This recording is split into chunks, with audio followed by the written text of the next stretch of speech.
Hello बच्चों, तो चलिए इस प्रश्न को पढ़ते हैं। वक्र y बराबर लॉग आधार ई एक्स तथा y बराबर लॉग आधार ई एक्स का स्क्वायर से घिरे क्षेत्र का क्षेत्रफल है। विकल्प ए 3 - ई, विकल्प बी E-3, विकल्प सी 1/2 गुणा 3 - ई और विकल्प डी 1/2 गुणा E-3। तो यहाँ पर देखो, हमें इनका अभिष्ट क्षेत्रफल बताना है दो वक्रों से घिरे क्षेत्र का। ठीक है, तो प्रश्न में आगे बढ़ने से पहले इस प्रश्न से संबंधित जो मुख्य अवधारणा है उसकी हम चर्चा कर लेते हैं। तो देखो, मुख्य अवधारणा क्या हो जाएगी।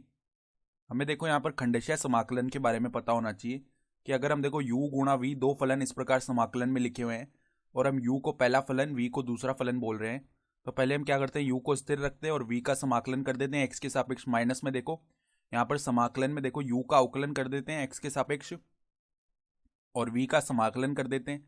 फिर इस संपूर्ण पद का पुनः क्या होता है, समाकलन होता है x के सापेक्ष। तो ये होता है खंडशः समाकलन। और यहाँ पे देखो, पहला फलन किसे बोलना है और दूसरा फलन किसे बोलना है, इसका निर्धारण हम आइलेट नियम से करते हैं। आइलेट नियम में देखो, आई का अर्थ होता है प्रतिलोम त्रिकोणमितीय फलन, एल का मतलब होता है जितने भी लघुगणकीय फलन है, ए का मतलब है बीजगणितीय फलन, टी का मतलब त्रिकोणमितीय फलन और ई का मतलब चरघातांकीय फलन। तो जो अक्षर जिस फलन को सूचित कर रहा है, मतलब जो फलन पहले आ रहा है ना, अर्थात मान लो कि कोई लघुगणकीय फलन और बीजगणितीय फलन गुणा में लिखा हुआ है, तो लघुगणकीय फलन का जो एल है वो आइलेट में पहले आता है ना, ए से। तो इसका मतलब क्या हो गया कि हम लघुगणकीय फलन को पहला फलन बोलेंगे। ठीक है, इस प्रकार से हम निर्धारण करते हैं। तो अब देखो, हमारे पास में वक्र क्या क्या है, y बराबर लॉग आधार ई एक्स और y बराबर लॉग आधार ई एक्स स्क्वायर। तो पहले तो हम क्या करते हैं, देखो y बराबर लॉग आधार ई एक्स, इसका वक्र तो हम बना पाते हैं, लेकिन y बराबर लॉग आधार ई एक्स का स्क्वायर, इसका वक्र बनाने में हमें थोड़ी कठिनाई आएगी। तो पहले तो हम क्या करते हैं, इन दोनों वक्रों के बीच, मतलब जो जहां पर ये एक दूसरे को प्रतिच्छेद कर रहे हैं वो बिंदु निकालते हैं। तो y के मान बराबर रखते हैं, तो लॉग आधार ई एक्स बराबर आ जाएगा लॉग आधार ई एक्स का स्क्वायर। ठीक है, तो यहाँ से हमें एक्स निर्देशांक मिल जाएगा जहां पर ये एक दूसरे को प्रतिच्छेद कर रहे हैं। तो लॉग आधार ई एक्स अगर मैंने उभयनिष्ठ निकाल लिया, देखो इस पद को उस तरफ ले जाएंगे, तो लॉग आधार ई एक्स माइनस में 1 बनेगा बराबर में 0। तो अब यहाँ से देखो, एक बार तो लॉग आधार ई एक्स को 0 के बराबर रख देंगे और एक बार लॉग आधार ई एक्स माइनस 1 को 0 के बराबर रख देंगे। तो यहाँ से देखो x का मान क्या आएगा, e की घात 0, और यहाँ से देखो x का मान क्या आएगा हमारा, यहाँ से x का मान निकालेंगे e की घात 1 आ जाएगा। यानी x के दो मान आ गए, x का एक मान तो आ गया 1 क्योंकि e की घात 0 1 होता है, और x का एक मान आ जाएगा e।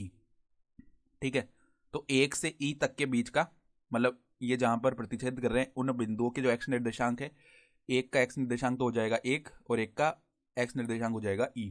ठीक है, तो अगर हमें इनका घिरा हुआ क्षेत्र निकालना है तो हम क्या करेंगे, जो क्षेत्र आएगा ना वो क्या आएगा, देखो तो यहां से देखो, अब अपना जो अभिष्ट क्षेत्रफल आएगा उसको अगर हम a बोल रहे हैं तो वो किसके बराबर आएगा, देखो इन दोनों वक्रों के बीच का क्षेत्रफल वो हम किस प्रकार दर्शा सकते हैं, लॉग आधार ई एक्स, ये तो पहला वक्र हो गया, माइनस में लॉग आधार ई एक्स का स्क्वायर, तो यही तो दर्शाएगा इन दोनों वक्रों के बीच का क्षेत्रफल।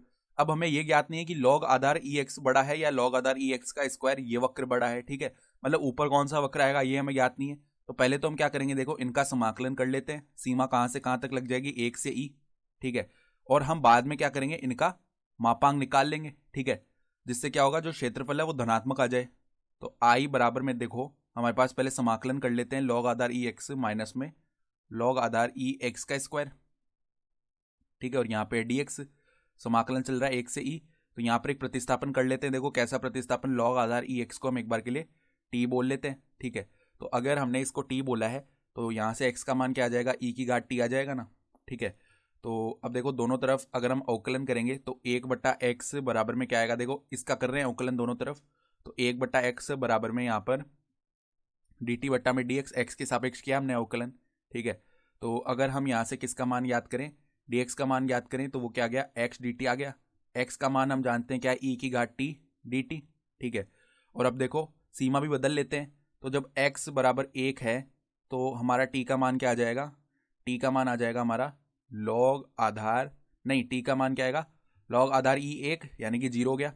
फिर x बराबर में जब e है तो t का मान 1 आ जाएगा, तो अब नई सीमा 0 से 1 लगेगी, तो देखो 0 से 1 सीमा लग गई, और यहाँ पर t माइनस में टी स्क्वायर ये पद बन गया, और देखो dx का मान रखेंगे तो e की घात t dt आ जाएगा ना, तो e की घात t dt ये पद बन गया है। ठीक है, तो अब देखो इसका समाकलन कैसे कर सकते हैं हम, इसका समाकलन करने के लिए पहले देखो यहाँ पर खंडशः समाकलन लगाते हैं, तो ये तो एक क्या है, बीजगणितीय फलन है। ठीक है, और e की घात t जो है वो एक चरघातांकीय फलन है, तो इसको दूसरा फलन, इसको पहला फलन हमने बोल दिया। तो टी माइनस टी स्क्वायर पहले ऐसे ही रहा और समाकलन हो जाएगा ई की घात टी का, तो ई की घात टी आ जाएगा।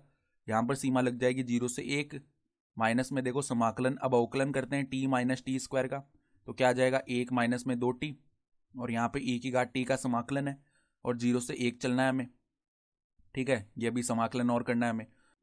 तो अब देखो यहाँ पर आगे हम समाकलन करते हैं, तो देखो आई का मान क्या बनेगा, आई बराबर में, अब देखो हमारे पास में क्या चल रहा है, पहले ऊपर वाली सीमा 1 रखी तो 1 माइनस 1 0 बनेगा पूरा पद, फिर माइनस में देखो 0 रखेंगे तो यहाँ पर भी देखो 0 माइनस 0 का स्क्वायर, तो ये पूरा पद ही 0 बन गया। फिर माइनस में देखो हम पहले 1 के साथ ई की घात टी डी टी इसका समाकलन करेंगे तो ई की घात टी आ जाएगा समाकलन, और यहाँ पे सीमा लग जाएगी 0 से 1, ठीक है। फिर देखो आगे माइनस माइनस क्या बन जाएगा, प्लस बन जाएगा, और प्लस में देखो क्या आएगा, प्लस में 2 तो हमने बाहर निकाल लिया, और अंदर टी ई की घात टी डी टी इसका समाकलन है 0 से 1। तो अब देखो यहाँ पर पहले ऊपर वाली सीमा लगाते हैं, माइनस में ई की घात 1 माइनस में ई की घात 0, प्लस में देखो 2, यहाँ पर पुनः खंडेशः समाकलन किया तो इसको दूसरा फलन, इसको पहला फलन हमने बोल दिया, ठीक है। तो खंडेशः समाकलन करेंगे, देखो यहाँ पर टी को पहले ऐसे ही रखा, ई की घात टी का समाकलन ई की घात टी, यहाँ पर सीमा 0 से 1, माइनस में देखो समाकलन, अब टी का अवकलन टी के सापेक्ष 1 हो गया और ई की घात टी का समाकलन ई की घात टी आ जाएगा, सीमा यहाँ पर 0 से 1 लगेगी, ठीक है। ये पद बन चुका है।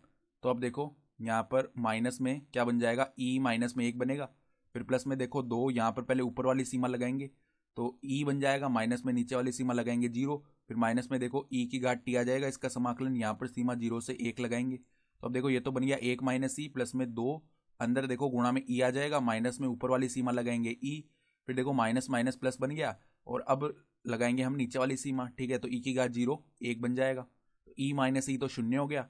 तो अब देखो यहाँ से 1 माइनस ई, प्लस में देखो यहाँ पर क्या बन जाएगा 2, ठीक है। तो ये तो क्या बन गया 3 माइनस ई बन गया ना। तो हमें देखो किसका मान निकालना था, जो क्षेत्रफल है वो निकालना था, ठीक है। तो क्षेत्रफल हमारा क्या आएगा, क्षेत्रफल आई बराबर में मापांक आएगा ना इसका, नहीं क्षेत्रफल ए निकाल रहे थे तो ए का मान देखो, ए बराबर में इसका मापांक आएगा, तो 3 माइनस ई का जो मापांक है ना वो किसके बराबर आएगा, हम जानते हैं देखो ई का मान 2 दशमलव कुछ होता है, ठीक है, और 3 तो सदैव बड़ा आएगा, तो इसका मान 3 माइनस ई हो गया वर्ग इकाई, इतना आएगा ये क्षेत्रफल। तो 3 माइनस ई वर्ग इकाई, तो यहाँ से अगर विकल्प देखें ना तो हमारा जो विकल्प ए है 3 माइनस ई वो सही विकल्प हो जाएगा, ठीक है। तो आशा करता हूँ कि आपको ये प्रश्न समझ में आया होगा। धन्यवाद।